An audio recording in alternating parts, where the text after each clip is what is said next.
नमस्कार, मैं हूं आपके साथ नम्रता शर्मा। हाल ही में हमने आपको बताया था कि उत्तर प्रदेश में एक ऐसा आदेश योगी सरकार ने पारित किया है जहां पर आपकी जो 4 पहिया वाहन है या फिर दुपहिया वाहन है उसकी नंबर प्लेट पर और 4 पहिया वाहन की शीशों पर अगर आप कोई जाति सूचक शब्द लिखते हैं तो फिर आपके खिलाफ कार्रवाई हो सकती है। हमने तो आपको पहले भी आगाही किया था और इस तरह की खबरें भी अब सामने आने लगी हैं कि उत्तर प्रदेश में अब ऐसी गाड़ियों पर चालान भी कटने शुरू हो गए हैं।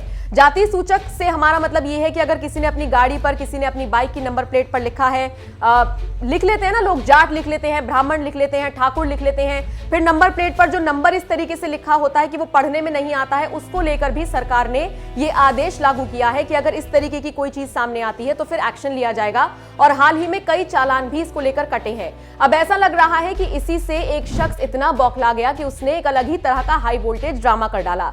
सोशल मीडिया पर कानपुर से ये शख्स है जिसका नाम राकेश मिश्रा बताया जा रहा है।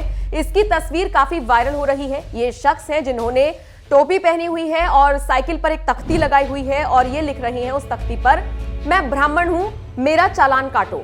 कुल मिलाकर इतना इनके इस पूरे वेशभूषा से ये समझ में आया कि ये योगी सरकार के इस नए आदेश को चैलेंज कर रहे हैं। हम ये कहते हैं कि अगर आप सरकार के किसी फरमान से, किसी आदेश से आहत हुए हैं, आपको परेशानी है, तो उसका विरोध करने का एक तरीका है। लेकिन अगर आप इस तरीके के कानून की, इस तरीके की आदेश की भी इस तरीके से अवहेलना करेंगे तो जाहिर तौर पर मजाक उड़ना लाजमी है। दरअसल सरकार ये आदेश इसलिए लेकर आई है क्योंकि कई तरीके से जब सड़क हादसे होते हैं और लोग किसी गाड़ी के नंबर को ट्रेस करने की कोशिश करते हैं तो वो गाड़ी पे नंबर कई बार इस तरीके का लिखा होता है कि वो पढ़ने में नहीं आता है। उन सब चीजों को रोकने के लिए सरकार ने इस तरीके का कानून लाने की पेशकश की थी और इस आदेश को लागू किया था। लेकिन इसका इस तरीके से विरोध हो रहा है और हाई वोल्टेज ड्रामा इस शख्स ने किया है। सबसे पहले मैं आपको बता दूं, ये जो शख्स है ये खुद को अभिभावक संघ का पदाधिकारी बता रहे हैं।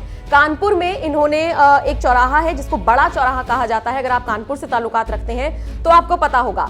बड़ा चौराहे पर इन्होंने अपनी साइकिल पर ये लिखकर, बाकायदा इन्होंने टोपी पहनी हुई है, उस टोपी पर भी इन्होंने ये लिखा है, मैं ब्राह्मण हूं, मेरा चालान काटो। इन्होंने तमाम जगह पर जाकर ट्रैफिक पुलिस कर्मियों से कहा कि आप मेरा चालान काटिए। उसके बाद इन्होंने एसपी की गाड़ी रोक ली और कहा कि आप मेरा चालान काटिए। पुलिस वालों ने इनको समझाया कि पहली बात तो ये रूल साइकिल के लिए नहीं है, आपके लिए नहीं है, और दूसरी बात फिर इसके फायदे बताए।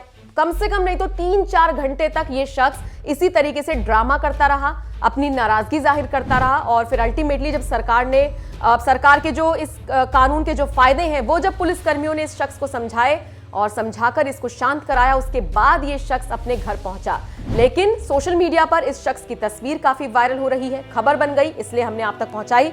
बताइए इस शख्स का ये हाई वोल्टेज ड्रामा और जिस तरीके से इसने अपना विरोध दर्ज कराया है उसको लेकर आप क्या कहते हैं और ये जो कानून सरकार लेकर आई है उसको लेकर आपकी क्या राय है।